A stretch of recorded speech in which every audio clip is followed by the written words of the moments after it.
अस्सलाम वालेकुम। उम्मीद है आप सब खैरियत से होंगे। आज हम देखेंगे चैप्टर 3 का question number 12। G company limited issue 10,012% debentures of 100 each at par on 1 July 2016। Interest is payable half yearly on 30 June and 31 December. Company closes its books on 31 December each year. On 31 December 2016 company purchased its own debentures of rupees 1 lakh at par as investment. On 31st December 2017, it further purchased 1000 own debentures at rupees 98. अब इसकी क्या description है मैं आपको बताती हूँ कि company है एक जिसने 10,000 डिबेंचर्स जो हैं वो इशू किए हैं। 100 रुपीज़ का एक डिबेंचर है। 2016 को उन्होंने एट पार ये डिबेंचर्स इशू किए। अब इंटरेस्ट जो है वो उन्होंने डिसाइड किया कि हाफ़ ईयरली इंटरेस्ट जो है वो पे किया जाएगा 30 जून को और 31 दिसंबर को इंटरेस्ट पे किया जाएगा। कंपनी जो है वो हर साल 31 दिसंबर को अपने अकाउंट्स क्लोज़ करती है, अपनी बुक्स क्लोज़ करती है। अब 31 दिसंबर 2016 और 2017 की बात हो रही है 2 ईयर्स की। जब 2016 में कंपनी ने अपने ही डिबेंचर्स जो हैं वो 1 लाख के अपने डिबेंचर्स जो है एज एन इन्वेस्टमेंट इनको परचेज़ कर लिया री इन्वेस्ट करने के लिए। जब हम प्रीवियसली पढ़ते आ रहे हैं वहाँ पे तो कंपनी परचेज़ कर लेती है उनको रिडम्पशन के लिए जो है वो डिबेंचर्स परचेज़ कर लेती है। लेकिन इस क्वेश्चन में जो कंपनी है वो as an investment for reinvest जो है वो यहाँ से परचेज़ कर लेती है। 31 दिसंबर 2017 पे भी जो है वो कंपनी ऐसे ही कर रही है कि लेकिन उन्होंने इस बार पार वैल्यू के बजाय 98 रुपीज़ पे डिबेंचर जो है वो परचेज़ किया। इसकी हमने जनरल एंट्रीज पास करनी है तो देखते हैं इसमें कैसे करना है। अच्छा जी, इसमें देखें कि फर्स्ट जुलाई को जो है वो कंपनी ने डिबेंचर जो है वो इशू किए थे। इसकी एंट्री वही जैसे हम पहले पास करते हैं, बैंक अकाउंट डेबिट और डिबेंचर अकाउंट क्रेडिट। 10,000 जो थे वो डिबेंचर्स थे और 100 उसकी पार वैल्यू थी जिस पर उन्होंने इशू किया। तो हमारे पास 10 लाख जो है वो डिबेंचर 10 लाख अमाउंट के जो है डिबेंचर हमने इशू किए। नेक्स्ट जब हमारे पास 31 दिसंबर आया 2016 में तो हमने इंटरेस्ट पे किया, क्योंकि हमने ये कहा था कि हाफ ईयरली इंटरेस्ट पे हुआ करेगा। तो अब जुलाई के बाद हमारे पास 31 दिसंबर फर्स्ट टाइम है जब हम इंटरेस्ट पे करेंगे। अब हम इन्हीं डिबेंचर्स पे 10 लाख डिबेंचर्स पे 12% डिबेंचर करेंगे और 6 मंथ्स है, क्योंकि जुलाई से लेकर दिसंबर तक 6 मंथ्स बनते हैं तो हम 6/12 इसके साथ मल्टीप्लाई कर देंगे तो 60,000 अमाउंट हमारे पास आ जाएगी इंटरेस्ट की। नेक्स्ट क्वेश्चन में ये भी मेंशन था कि कंपनी ने अपने ही डिबेंचर्स इन्वेस्टमेंट के तौर पे परचेज़ कर लिए ताकि री इन्वेस्ट किए जा सके। तो उन्होंने 1000 डिबेंचर्स जो थे वो परचेज़ किए थे 100 रुपीज़ पे। तो इसको हमने मल्टीप्लाई किया 1 लाख हमारे पास अमाउंट आ गई। ये हमारे लिए एक बेनिफिट है, हमारे लिए एक इन्वेस्टमेंट है। जब हम ईयर एंड पे अपनी बुक्स क्लोज करते हैं तो उसकी एंट्री हम पास करते हैं प्रॉफिट एंड लॉस अकाउंट, जब हम अपने एक्सपेंसेस को प्रॉफिट एंड लॉस अकाउंट में डेबिट करते हैं। अब यहाँ पे हम डिबेंचर एक्सपेंस है क्योंकि हमारे पास, तो हम इसी को ही अभी करेंगे, इसमें शिफ्ट करेंगे, ट्रांसफ़र करेंगे प्रॉफिट एंड लॉस अकाउंट में। Profit and loss account debit हो जाएगा और इंटरेस्ट अकाउंट जो है वो क्रेडिट होकर यहाँ से ख़त्म हो जाएगा। अमाउंट वही जो यहाँ पे कैलकुलेट की थी हमने।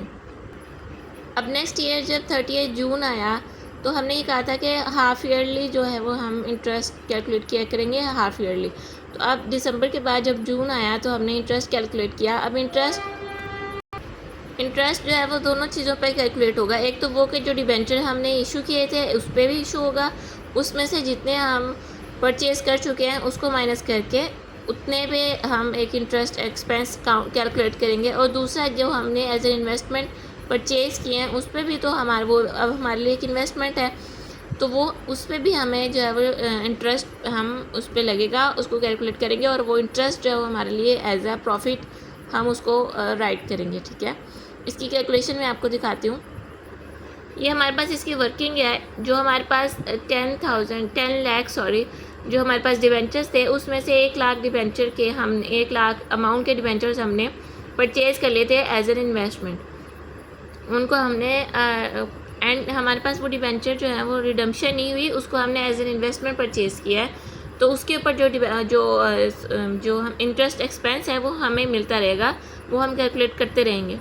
तो अब हमने उन 10 लाख में से 1 लाख माइनस करके बाकी 9 लाख पे जो है 12% इंटरेस्ट कैलकुलेट किया और 6 मंथ्स का कैलकुलेट किया तो हमारे पास 54,000 जो है वो इसकी पेमेंट आ गई। उसके बाद जो हमने डिबेंचर्स खरीदे थे एज एन इन्वेस्टमेंट उन पे हम अलग से कैलकुलेट करेंगे 12 मंथ्स का 6/12 जो है 12% डिबेंचर हम उस पर कैलकुलेट करेंगे, 12 मंथ्स नहीं 6 मंथ्स का। तो हमारे पास 6,000 इसकी अमाउंट आएगी। अब इन दोनों का सम जो है वो 60,000 बनता है। अब इसको हम सेपरेट इसकी एंट्री मेंशन करेंगे। जो बैंक अकाउंट में हमने इसको क्रेडिट किया है वो हमारे पास वही 9 लाख जो थी उसको हमने पर जो कैलकुलेट किया, जो हमारे पास बाकी डिबेंचर बचे हैं उसके ऊपर हमने इंटरेस्ट कैलकुलेट किया तो हमारे पास 54,000 अमाउंट आती है। और जो हमारे अपने डिबेंचर्स थे उनके ऊपर जब हमने इंटरेस्ट कैलकुलेट किया जो कि अब हमें ही मिलेगा, तो वो हमारे पास 6,000 बन गए। टोटल अमाउंट हमारे पास 60,000, जिससे हमने डिबेंचर इंटरेस्ट अकाउंट को डेबिट कर दिया। ये हमारा एक्सपेंस है और इसके अकॉर्डिंगली इसके अगेंस्ट हमारे पास ये एक इन्वेस्टमेंट भी है, ये एक इनकम भी जिसको कह लें वो है रेवेन्यू। उसके बाद हमारे पास जब 31 दिसंबर आया तब भी हमने ईयर एंड पे एक तो हमने अकाउंट्स क्लोज करने हैं, उससे पहले हमने इंटरेस्ट भी कैलकुलेट करना है। तो अब हमने डिबेंचर्स इंटरेस्ट कैलकुलेट करना है सेम वैसे ही, क्योंकि हमारे पास अभी हमने रीपरचेज़ नहीं किए हैं, हमने परचेज़ किए हैं इसके बाद। ठीक है, तो अब हमने इसके ऊपर इंटरेस्ट वैसे कैलकुलेट करना है 9 लाख पे 12% डिबेंचर 12% इंटरेस्ट 6/12 मंथ्स का। तो हमारे पास 54,000 सेम वैसे ही अमाउंट आ जाएगी जैसे हमने जून के एंड पे किया, ऐसे इन दिसंबर पे भी हम ऐसे कैलकुलेट कर लेंगे। इंटरेस्ट के बाद हमने जो है वो 1,000 डिबेंचर्स अपने ख़रीदे 98 की प्राइस पे ओन डिबेंचर्स के नेम से एज एन इन्वेस्टमेंट। तो ये 98,000 जो है हमारे पास ओन डिबेंचर्स ये हमने ख़रीदे और बैंक अकाउंट हमारे पास क्रेडिट हो गया। यहाँ पे एक चीज़ नोट करने वाली ये है कि हम पहले भी जब भी डिबेंचर्स को रिकॉर्ड करते हैं तो उसकी फेस वैल्यू पे रिकॉर्ड करते हैं, लेकिन यहाँ पे डिबेंचर्स वो वाले डिबेंचर्स नहीं हैं जो हम पहले रिकॉर्ड करते हैं। यहाँ पे हमने परचेज़ किए हैं एज एन इन्वेस्टमेंट पर्पज़। तो जो ओन डिबेंचर्स हैं उसको हम उसी वैल्यू से रिकॉर्ड करेंगे जिस वैल्यू पे हमने उनको परचेज़ किया है।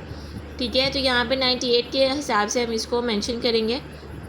उसके बाद हमारे पास जब ईयर एंड पे हम क्लोज़ कर रहे होते हैं बुक्स को, तो तब हम प्रॉफिट एंड लॉस अकाउंट में डिबेंचर इंटरेस्ट को ट्रांसफ़र कर देंगे। तो अब यहाँ पे 1,20,000 कैसे आया? एक तो ये वाला जो हमारे पास 6,000 इंटरेस्ट ये वाला था हमारे पास, और एक जो उससे ऊपर हमारे पास 6,000 था। सॉरी, ये तो हम ऑन डिबेंचर्स को कैलकुलेट कर देख रहे हैं। यहाँ पे हमने जो डिबेंचर इंटरेस्ट है उसको देखना है। जो डिबेंचर्स का इंटरेस्ट है हमारे पास 60,000 ये है और 60,000 ये है, तो इन दोनों को प्लस किया तो हमारे पास 1,20,000 इंटरेस्ट हमारे पास यहाँ पे आ गया, जिसको हमने प्रॉफिट एंड लॉस अकाउंट में ट्रांसफ़र किया। उसके बाद जब हमारे पास ओन डिबेंचर्स का इंटरेस्ट था उसको भी हमने प्रॉफिट एंड लॉस अकाउंट में ट्रांसफ़र करना है, लेकिन चूंकि ये हमारे लिए एक एज एन इनकम है तो इसको हम डेबिट करेंगे और प्रॉफिट एंड लॉस अकाउंट हमारे पास क्रेडिट होगा। जहाँ पे एक्सपेंसेस हम कर रहे होते हैं ट्रांसफ़र, वहाँ पे profit and loss account debit होता है, और जहाँ पे हम इनकम या रेवेन्यू ट्रांसफ़र करेंगे तो यहाँ पे profit and loss account credit होगा।